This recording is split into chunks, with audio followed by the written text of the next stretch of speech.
Extensive coastline, long history, a proud sense of belonging. Oak Bay is among BC's most desirable communities. Very walkable, very cyclable, a very attractive place for people to live.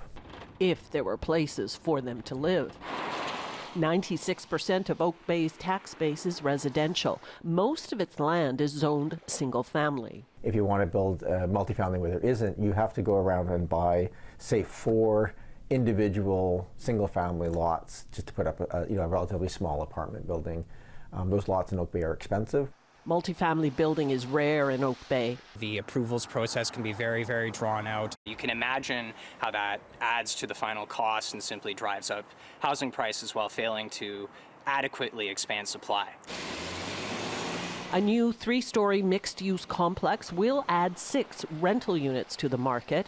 It's been 7 years since these 43 high-end condos got the go-ahead, and just this fall a 15-unit building was approved after it was first proposed 10 years ago. Some factors that could be involved with the developer side is just the faster processing of the applications. I know my colleagues who have tried have basically turned away. It's a difficult path, or has been in the past. So if you're faced with a 10-year process versus a 3-year process, you are going to go to another municipality. That could be about to change.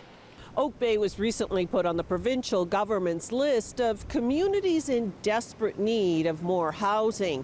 As a result, it's been mandated to build 664 units over the next 5 years.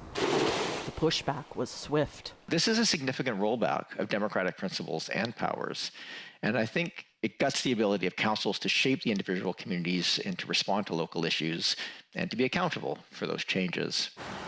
Before the NDP government stepped in, Oak Bay had planned to increase its housing by 640 units over 10 years. It was looking at an infill model of, for the most part, laneway homes and duplexes. We shouldn't be doing things like building over people's backyards and destroying gardens that are habitats for birds and, that sort of thing. Well, I don't like it, but people need to live somewhere.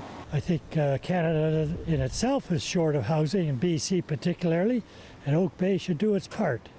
To that end, Oak Bay says it's trying to get barriers out of the way. I think it's going to be very difficult to make the target. The NDP government has a plan for that too. And as a province, we'll step in to be able to make the decisions that are necessary to do so. While Oak Bay navigates BC's stormy housing crisis, the next wave of communities to be hit with mandated housing targets is expected within the month. Belle Puri, CBC News, Oak Bay.